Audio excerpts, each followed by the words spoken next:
I literally had someone say to me recently, I want to make $1 million. She's not thinking tactically about her success. She's got like the big, hairy, audacious goal. You can accumulate all the wealth in the world, but if you don't know what you're going to do with it, if you don't have a plan for it, you're going to lose it. I think what's really clear now is assets are so much more than just, tangible things, money, businesses, opportunities. Yeah. It's also our health. It's our well-being. It's who we surround ourselves with. Invest in yourself and get your assets together. I think when you make that investment in yourself, building that network feels better because you know you have something to bring to the table. So you're picking a mindset that motivates you to do the thing that's going to propel you forward will actually get you there in the long run rather than just doing it as many times as you can possibly stand to do it. You were made to do more in life than just pay bills and get by. The key to even more success? Get your assets together. With generational growth, we're not just talking about wealth. This is about building your version of an incredible life in every area that truly matters: mind, body, business, and self-care. What if I told you there's a life-changing opportunity to help yourself, even now and especially now? I'm Hart, an expert on being both well and wealthy. I've spent decades building what's basically my own investment fund, emphasis on fun, acquiring and growing unique brands with capital, partnerships, and strategic support. I'm here to empower you to go further faster with an anti-hustle, no burnout path to getting richer and more financially fit for investing, acquisition, and growing everything you own. Let's grow. So we've talked about a lot, and I think this is a perfect time to really talk about the premise of getting your assets together. I think what's really clear now is assets are so much more than just, tangible things, money, businesses, opportunities. Yeah. It's also our health. It's our well-being. It's who we surround ourselves with. And one very interesting aspect of life that it sounds very woo, but has really worked when I look at the big picture is having a documented process for how I got here. And if I were to do it all again, I would reverse engineer that process. So I would love to talk about, I call them the KPIs that help you thrive. But basically in business, KPIs are key performance indicators. Essentially, you're wanting to figure out the quick hits of how we know the business is doing well. In life, I think we have those and we're not often thinking about them that way. Sure. And I think with our finances, it's really easy to be like, if there's money in the bank, good. No money, bad. So you got it. Yeah. So, because wealth is not just money, Sure. there is a way to set yourself up for success. Most people think they want to make millions of dollars. I literally had someone say to me recently, I want to make $1 million. What Girlie's not thinking about is that $1 million is going to be taxed. There's going to be other things that come up that need to be maintained with that $1 million. Yeah. And so she's not thinking tactically about her success. She's got like the big, hairy, audacious goal. Sure. But she's not chunking it off in a way where when she gets there, she's not going to blow it. Yeah. So when I think about what I did when I created my investment fund is, like I said, I created an ecosystem of strengths that I wanted to leverage. Some of those strengths are businesses, some are intellectual property, some are opportunities, some are people. But ultimately, everything goes back to this one kind of core person value and ability to help, right? So for me, I think about how do I help people who really care about what they do to themselves, what they put in their body or on their body, and also how they view their lives, which is they're very opportunistic. They're always thinking about the next step. That is my core framework for how I define my KPIs. When I think about the opportunities that have really helped me to reach that, this is where without KPIs, I'd be really lost. Without knowing for sure, like what makes this successful. Yeah. I would be unclear about my vantage point. So one of the KPIs I think about is consistency. We talked about this quite a bit, but sometimes there is something really exciting and menial around a consistent paycheck versus a large paycheck. Sometimes with business, the first 4 businesses I bought had very clear recurring revenue. So being able to choose businesses with recurring revenue basically said I got cash flow immediately. Yeah. And it gave me a level of stability.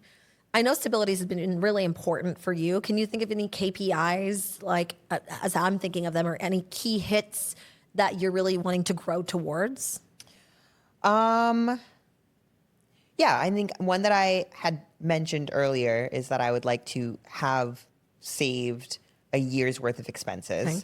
And then I think in order to hit those things, I need to grow the amount I am saving per month. So I know if I'm able to save more about 3 months down the line, then I am optimizing my performance in saving my money. I think right now I have hit a lot of them, so I don't have any that I am looking for currently. I have to find new ones. Hair switch. Thank you. But I think for a while when I was learning to manage my money better and be smarter about my money, I think one of the big hits that let me know that I was performing well was if I had some money saved, if my credit score was going up, and I was still having fun. I didn't feel miserable and trapped in the house all the time. If I felt like I had the ability to do one, not like extravagant thing, but like extravagant, like getting a $7 latte or something, or buying a few books that I want, or taking myself out to a nice meal. If I was able to do something like that for myself at least once a week, and had all the other things that I wanted to do financially checked off, then I knew I was doing well, and I should keep replicating whatever I did that week. Why do you think more people aren't doing this? I think they would be if they thought about it in a way that wasn't limiting. Like in a way that wasn't restrictive. Just like, if someone's goal is to lose weight, then they would think about that more if they knew that there was something other than counting calories to get them there. But I think when you hear that the most effective thing to get you there is the thing that in practice actually isn't that effective at all, then you think that everyone who's telling you how to do that thing is lying to you. So like when you're trying to accumulate wealth or be smarter about your money, and the thing that everyone is shoving down your throat is budget and save, but then you notice in practice that that's actually not helping a lot of people, and it's not what the people who have attained what you want to attain are talking about, then you think that that's a lie. And so you find other ways that maybe feel better in order to achieve the feeling that you get from the goal that you actually want to reach. But I think if you just think about where you want to be and how you can get there in a way that feels good for you, you start to make your own like fitness routine, but for money. And it may not be the thing that your favorite influencer is talking about, or the person that you are wanting to replicate the life of is talking about, but it's something that's moving you forward. That's so interesting as a KPI. What you're basically saying is momentum, traction. Yeah.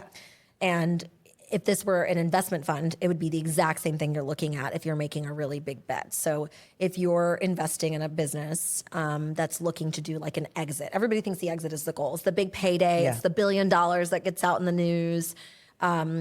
Without a clear path and a plan to get there, you won't know what to do when you get there, and you actually won't get the payout you think.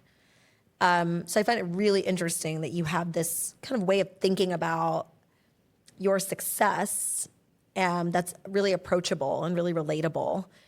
I think one thing that is so interesting about acquiring businesses is you almost have like a peace of mind. There's a freedom. There's a expectation of what opportunities may be. And if you pair that with the perk of being financially disciplined, there's almost a no-lose situation there that happens. Yeah. Like I've actually seen a lot of people earn a lot of money, like high income, but then also burn as much money as they earn or more. Sure. And I think the real bonus life of success is like what you're saying. And there's peace, and there's freedom, and there's stability. And that's just like a unquantifiable KPI for life. Yeah. The way I approach business is very much so around that. I could always make more money, but can I sleep at night? Sure. Do I like myself in the process? And do I feel comfortable sharing that with anyone and everyone? Or would I be really embarrassed by it. I think there's this idea of passive income that gets thrown around. Right. It has for decades. This is not new. No. But where people get really trapped up is that there's a lot of ways to make passive income that would actually be really gross. Yeah. And would not feel good. And so when I think about some of those KPIs I talk about, it's also values. It's also like, it's not always the fastest way to get there. It's not growth at all costs. Yeah. It's generational growth, which means you want to pass along something good. Yeah. Both to your future self and to maybe other future generations. So, when I think about the bonuses of being this person, it's not that you have to forego one type of success. It's not like you can't say, I want some passive income. Yeah. You also don't have to say that you want to follow a certain playbook exactly the way it looks. But I think what it does force you to do is to have an understanding of discipline of, what does it mean for you to really achieve generational growth? Yeah. And what do you want next? And I think for some people, the idea of getting on the hamster wheel means they're going to stay on there forever. Yes. But actually, I think one of the biggest benefits of success is being able to say, I delightfully take myself off the hamster wheel. And I think sometimes I thought that putting yourself on the hamster wheel, that discipline, that I'm going to keep doing this thing over and over again until I get somewhere that I want to be, is trading that drive in for joy. Interesting. That you cannot have both. You cannot be disciplined and also joyful in that discipline. And I think a lot of times that's because when we think about discipline, we think about like the hustle culture. Yeah. And we think about just doing something over and over and over again because that's what you do to be successful. That's what successful people do. That's what you have to do whether you like it or not. And that's actually like a really toxic way to think about literally anything. And so I think redefining discipline was something that I had to do, where it wasn't just about doing the same thing over and over and over again because I wanted a specific outcome. It was about how can I reformat this thing so that I want to do it, so that I feel excited about doing it. And sometimes it was just as easy as that little study trick where you read 10 pages, then you get an M&M. It'd be so I save X amount of money and then I get to spend X amount of money. Yeah. Sometimes it is just that. And that may to seem counterproductive to someone who's very you have to do the same thing over and over again until you reach this goal. But I think if you were to do that and that isn't something that motivates you, if it is, then go off, I guess. But I think for most people, that mindset is not motivating. So picking a mindset that motivates you to do the thing that's going to propel you forward will actually get you there in the long run, rather than just doing it as many times as you can possibly stand to do it. Yeah. Most of the extremely successful self-made millionaires and billionaires would tell you that they actually love what they do. The joy is a KPI for them. It is not about, the money in the bank, because they've already reached a level of success where it doesn't matter. But they get a thrill out of the opportunities. Yeah. I always say I do it for the love of the growth now. And that is so interesting that you can weave that together at a very young age, at a very, I think, entry-level part of life, where most people feel like you have to get to 70 or 80 to have that level of understanding. Yeah. And you've got it. You've just understood, I think, for some time now, that you can do a lot of things, but you don't have to do those things to be successful. And actually, sometimes not doing those things is what brings you success. Yeah. And I will say that sometimes, depending on the stage you're at in your life, it very much is about the money in your bank. But that dollar amount is not going to bring you joy. If it was, this wouldn't be something you had to work on. So I think that reframing it is in a way that's more along the lines of, how can I make this thing feel good to me and also get the outcome that I want, even when it is about money for you, even when you are just building that cash flow. Yeah. There's a phrase and a word that I always think about, which is legacy building, or, thinking more about the legacy versus just the short term. Yeah. It makes you think differently. It gives you a different perspective on the whys, and may give you a little bit more range and more depth to what you're doing and how you're going to do it and who you're going to do it with, right? Because when it's about legacy, it's different. Yes. It hits different. And so I would love to talk about the tactical aspects of kind of creating this portfolio of sorts, to getting your assets together. I think the interesting aspect of how very successful people do it financially is also applicable to life, which is you take different areas of opportunity, you package them together, and you hope that some of them work out, and the ones that don't, the big hits will take care of the little guys. Yeah. And so when I think about like wealth building, very specifically now, I think we've been taught that there's only one way. Yeah.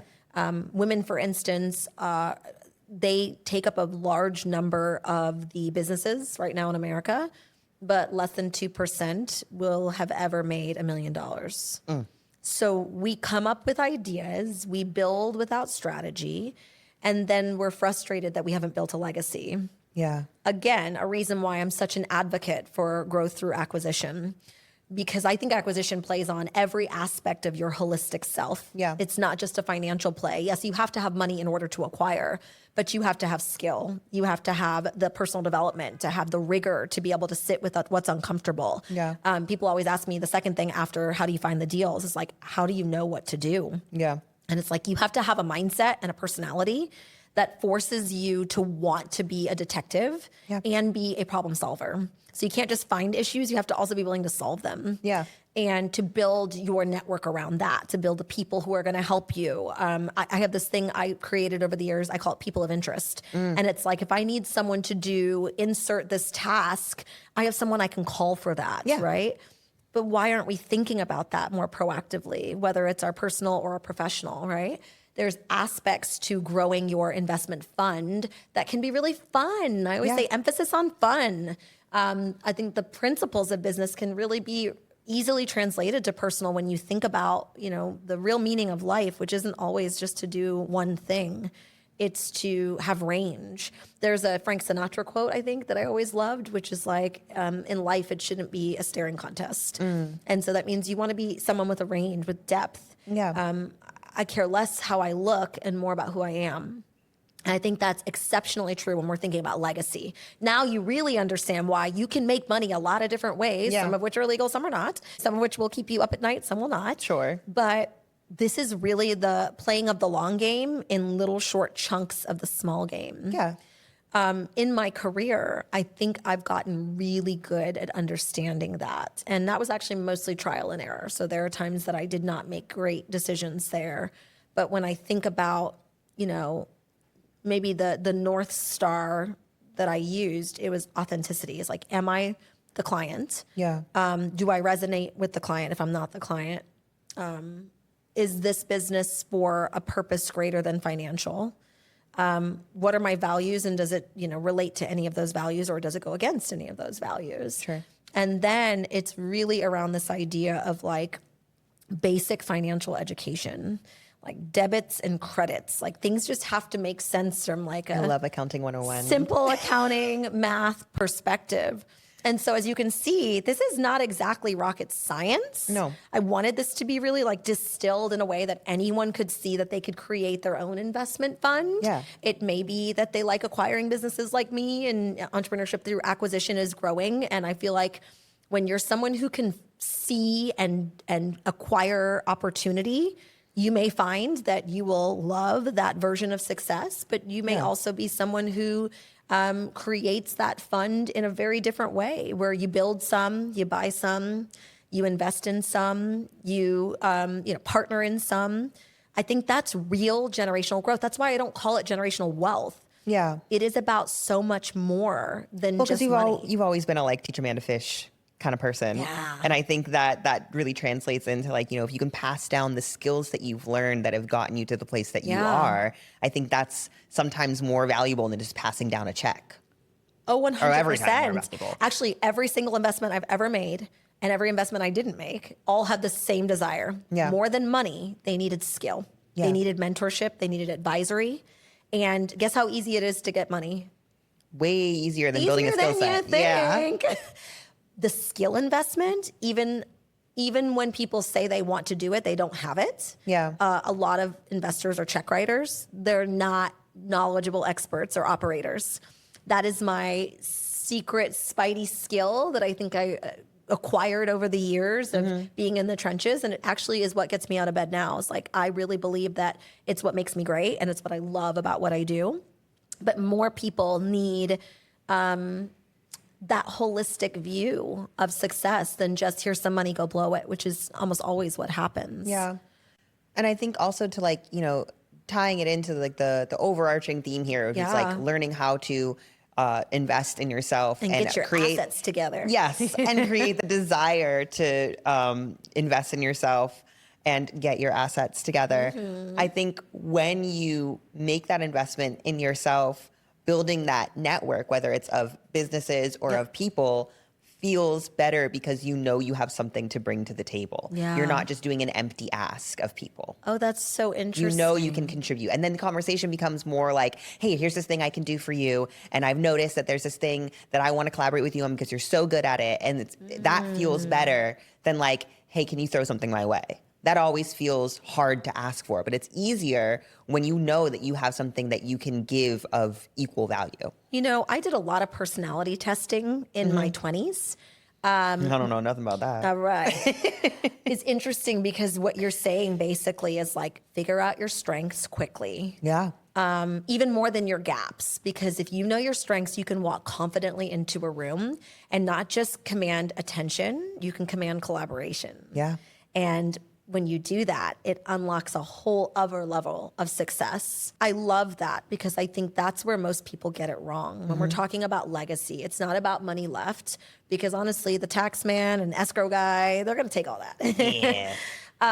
But it is about the true skill and the art of operating, growing, living, thriving. Yeah. And I think that is really being overshadowed right now by the glitz and glamour of quick hits to success and easy money. But the staying power of that is so different than when you have a skill set that you can bring to the table. I would say if there's one thing I feel like I will continue to do till the day I die, it's to be a lifelong learner. Of course. Yeah, to be a book reader, which I know you are, avid book reader, avid professional development, and avid personal development. Yeah. And never being above that. Yeah. Because without those skills, you could have all the greatest opportunity in the world. It's going to be really hard to make something of those opportunities if your vision of success is outsourcing that to everyone else. It's why I believe help yourself is the most important model that we're not teaching children. We're not teaching our team. We're not even setting ourselves up for that with our finances, where it's like we need an advisor to tell us what to do. It's like, no. You can DIY this. You can do it. You can do a vast majority of it yourself, Absolutely. I think. I call it DIY your ROI. So it's like do it yourself and get the return on investment because whoever you think you're paying to do it for you is not caring as much as you would and not as knowledgeable as you can be. Yeah. Most people make that, financial knowledge in one area. So the guy who was managing my stocks, he could only pick stocks. Yeah. He That's his couldn't thing. talk to me about the greater wealth benefit of having asset class diversification. He couldn't talk to me about the benefits of private investment versus going to the public markets. Right. He couldn't ever give me this idea of like leveraging different strengths between different types of businesses, different types of business models. Hey, I would even say if you're sitting here in a job you don't love, like leveraging that W-2 income with something that's not W-2, like business. Yeah. I mean, that's when building really does make sense a lot of times because it's like, there's money coming in from work that can take care of your basic needs. Yeah. But putting aside, if you want to build a business, that's the best way to do it. And this idea of like jumping into the deep end of the pool without having the right floaties is really scary. There was something that I heard on a different podcast that I listened to where they were talking about, if you are unhappy at your job, don't just leave, but make a plan to leave. I mean, if you aren't this happy is- with like what you're earning, where you're at, where you're clocking in, don't just jump out. Yeah. Make a plan to exit. Yeah, I don't know why that's such a difficult concept. And I'm hearing that right now from people with very well-paying jobs. Yeah. That they are leaving the workforce in droves and not always with opportunity knocking. And it's actually much simpler to just have a plan. Yeah. You can't always understand what life's going to throw at you, but I think you can build yourself up in a place where whatever life throws at you, you really can turn it into something great. Yeah. I think that's kind of the moral here is like, your plan may not be your end all be all, but having that plan, having that North Star, having those values, having those goals, having the things that you can look to when you're drowning or when you feel like you're not in a place that you want to be, it helps you figure out where you can be, where you can find those floaties, where you can pull yourself up. But not having those, I think that's where you fall into the trap of like maybe you've accumulated a lot of wealth because you can accumulate all the wealth in the world, but if you don't know what you're going to do with it, if you don't have a plan for it, you're going to lose it. Yeah. And I think I love what you're saying because sometimes the plan is to have a plan. Yes. Like, let me go back a level. Like sometimes I make an investment and there's not an exit in mind. Yes. And I think most recently with the product business, I really believed I would have been really stuck if I was like, oh, I need to know what I'm going to do with this first. And it kind of left me realizing that I could just make the leap, knowing that, well, one, it's a cash flowing asset, so I can make the money back very quickly. Yeah. And also that I can go with what I know today and know that shift happens. Yeah. And I can pivot as needed. And I think everyone wants that level of stability, but they don't realize that in order to get to that level of stability, you have to shift a lot. Yeah. You have to know that you can have shift happen. Yeah. And that it's okay. Yeah, I think it kind of counterintuitively, in order to get that stability, you need to be very flexible, which I don't think we think of flexibility and stability as things that can help each other. But I think in order to find, that solid ground, you got to try out a lot of different positions. You have to like feel around. And when you find something that sticks, then you can start building that stability. But you have to be able to be really flexible in your journey to getting there. You know what I'm not hearing? That you should just like, life sucks, then you die. And so you just do whatever you want. Yeah, no, definitely not that. I thought your generation was all about that. I mean, I think sometimes. Yeah. I think sometimes there's room for that. Sometimes if everything around you is really, really dark, you just have to create as much light as possible. Yeah. But also I think if you only live in blinding light, you can't see anything around you. So like I think having a balance of like knowing when to really, go hard in order to do something that might feel uplifting or healing. And when you are doing that so often that it's no longer special and therefore it is just overindulgence. I think that's something that sometimes I find my peers get really right and sometimes I find they get really wrong. But I think like personally, I think I would want to start from the end of the spectrum. That's like, I want to focus on what feels good rather than I want to focus on what's going to make me the best version that the society around me says I should be. I think that, to me at least, is a lot harder of a mindset to find the joy in than starting from a place of all joy all the time and then being like, okay, where can I find this feeling in places that are more of service to me. Interesting. Or like the opposite, which is me, which is like all rigor all the time. Yes, exactly. Like balance and homeostasis, our bodies were made for that. Yeah. I think about, this is so funny, I have so many body analogies, but I really believe that like we were made to be in balance. That word homeostasis literally means to be in balance and harmony. And I think that is the answer to almost all of our issues, problems, and solutions. Is like, I always say, you are both the problem and the solution. Homeostasis, balance. You really are the thing that can get you where you want to go. And you also are the thing that are holding you back. Yeah. And so getting out of stuck, I think, is where most people really do stop. Yeah. And I think also for me, like that can be a really scary thing to hear.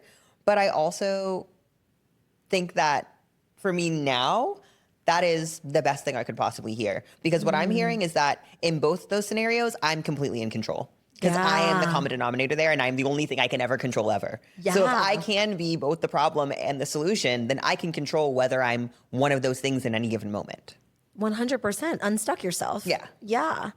I think if we all approach life that way, if we approach business, career, relationships, finances, of course, health and wellness, we would really understand what the meaning of life is, right? Which is balance and stability, I'm sure, and joy. There's so much joy in success. And I think when you're in it, It's really hard to see. It's why I always say, if you're going to build an investment fund, make sure there's fun inside of it, right? But there has been more joy in my life, irrespective of money, since I started approaching life that way. And so I love that you've kind of cued into that as the first step and the next step, and weaving it into everything you do. Yeah. Where I'm like a eat the broccoli and figure out how to like it person later. I'm like, I eat this broccoli because it's good for me, not because I like it. And you're like, well, I would like to like the broccoli, so maybe I should drizzle some soy sauce on there or something. Right, yeah. Yeah, a little salt and pepper action to it. So I think as this is coming to a close, it's really clear to me that you have grown up so much. Thank you. And I get emotional thinking about this because this was a really amazing opportunity to talk about growth and mindset and wealth, of course, but evolution. And I think where we get stuck, there's this phrase called epigenetics, and it basically means it's like the question of nature versus nurture. Well, it adds in this idea of culture. And I think that's what we wanted to do with generational growth. We want it to be more than just like, well, you're screwed because this thing that happened to you or this thing you were born into. And then we also didn't want it to be this like hustle culture, like, you can do it, just believe it. And when you add in this layer of the cultural, it allows someone to hopefully see what they can be. And also see accurately where they are. 100% what I was going to say. And maybe understand deeper like where they are so they can unstuck themselves. So to make it really full circle, one of the reasons that we are working together is that is truly the goal I have for you. To give more than just support financially in life, but to get you to this place where you are having the fun of the investment fund and also I think having the investments that come in that are, your next step potentially. Yeah. And I think I'm actually in a place now where I can see that is possible. Whereas maybe like 5-8 years ago, I would think that in order to get there, I would have to just really put my head down and just live in misery for a while. And that is not something I was willing to do. Or am willing to do. Yeah. And yet I think your willingness to sit with the uncomfortable. And try to see how I can make it comfortable. 100%. And have a plan for that on top of it is just such a lasting element to your generational growth. So when I think about maybe some of the things I've done that I'm really proud of, I'm really proud to have made money, sure, and to make a significant amount of money. Sure. That's great. I'm really proud to have watched you grow into this person. Before I became a mom through adoption, I was a lifelong aunt. Hands-on, call me anytime you need to talk something, aunt. I mean, I'll say it, you're my second mom. I mean, in so many ways. You're definitely one of the women who raised me. For sure. Which is weird because at 12 years apart, I made a lot of mistakes being young and dumb. And yet I see what's ahead of you. And I want this for more people. I want more people to get to that level of full circle and to, opportunities knocking down their door. And I want more people to have someone they feel they can talk to about this sort of thing. Because I feel like sometimes you just don't have that person in your network. And other times maybe you do, but you're scared to talk to them about it because you don't want to feel like a leech. And I feel like that's something that I've also struggled with in different places. And I think you have also struggled with that sometimes of like asking people things because you think you're just going to come off as like wanting to extract information from them in a way that like would be unbeneficial to them. But I think having someone that you at least feel comfortable to have conversations around tangible financial career growth and also personal growth is just a really like invaluable thing that I didn't know I was so privileged to have until I started trying to have those conversations casually with people around me, and they were immediately like, It's the best way to describe it. I think that's where my heart is truly on apprenticeship. It is figuring out how to give this knowledge in a way that I think is tangible and actionable. I mean, the true definition of success is the ability to take action. And also to really make it about more than just me, to build that legacy and to create real generational growth. So to make it full circle, I think what I've done of recent has been a litany of things where at first I started out investing on really low risk things, right? Cash flowing businesses where the money would come back, of course, stocks, bonds, all that stuff. Where I continue to go out the risk curve is things that have like really high upside, but it may not happen for a while. And in the interim, it is opening and unlocking doors to other opportunities. Yeah. So the rooms that we're about to walk in together, I am actually the largest non-institutional shareholder of. And that's going to be a really interesting thing to show you. Yeah. That has never happened to anyone else that I know, where they're able to essentially own a piece of $1 billion business. And I'm really excited to walk you into those rooms and give you those knowledge, network, and opportunities to do what you want to do. Yeah. And I think, if I may be so bold, I am also very proud of you. I think I'm really excited to tell people the parts of your story that I know. Yeah. Anytime that I bring you up, because I think the assumption is automatically like, oh, so your family has money. I'm like, no, actually, no, not at all. Exactly. Like Say that. that is not the story that happened here. And I think that's something that I've always been really proud to share with people, partially because like I think it's really cool the life that you've given yourself, but also like it gives people hope. Yeah. That like, you know, you were a barback and now you own multiple different businesses. Yeah. And I think that's something that people just don't see the connection between. Yeah. And being able to tell them like, hey, not only do I know of someone who has done that path, they are a very close relative of mine and I know them very intimately. And it's not just like a social media thing. It's like I have seen this happen in real life. So I know that it is possible. And that has been something that I've loved sharing with people and also having myself. And it's made me feel there was never a lack of hope. You know, that's huge. Yeah. Because I think when we're in our darkest moments, hope is what gets us through. And it can be really hard to see the forest through the trees. And I would never tell you that I predicted any of this. Well, how could you? I was never one who really believed in myself enough at a younger kind of level of life where I could say I knew that I would get here.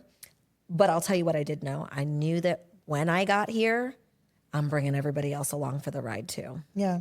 And that was the value set that I think got me where I feel really good about who I am and what I've built.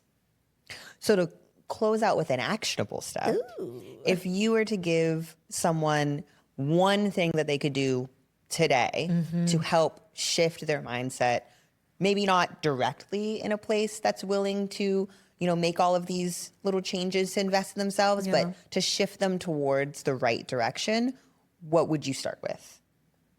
I would say start with one area that you can invest in you. So I always think of it as mind, body, business, self-care. So do you need to make a change to something you're doing in your body, in your daily habits, in your rituals? That's self-care. Do you need to make a change in your career and how you're earning and what you're doing with money? Do you need to make a change with kind of aspects of your health? And then do you need to make a change with how you think? If you can start with one of those, you can get there. But I think doing them all at the same time feels really overwhelming. So I would say start with one. Because when you invest in you, whether it's mind, body, business, or self-care, you're putting yourself in a trajectory for more success. Success begets more success. And even in your darkest days, if you can find hope in one thing, you can continue on. That's what it means to leave a legacy for success. Agreed. Well, it's been really awesome doing this with you. I look forward to a world where generational growth is the goal instead of getting by. Yeah. Or instead of just passing down things to people. That it's less about wealth and it's more about legacy. It's less about, you know, career and business, and it's more about really loving the life that you're living, those everyday luxuries that we think about. And wherever you're watching this and, whatever you're thinking about as your next step, we want you to know there's hope. We want you to know that there's opportunity waiting for you. And I always heard this quote and I used to chuckle at it, but opportunity doesn't knock, it's taken. Yeah. That means there's an opportunity right now that I think that most people are sitting on, they're worried about, they're unsure of, and they need to go out and grab it because the world is theirs. Yeah. So don't forget to invest in you, mind, body, business, and self-care. I'm KK Hart. I'm Trey Weir. And we are so excited for you to achieve generational growth. Thanks for joining us. Now go out there and turn your success into action. Generational growth is about helping you in every area that matters: mind, body, business, and self-care. Share this episode on social media and LinkedIn, and feel free to send us where you feel strong and where you need support. Please note, this content is for entertainment purposes only and should not be considered financial or professional advice. Always consult with a qualified professional before making any financial decisions. Some of the products and services mentioned may involve financial compensation or partnerships.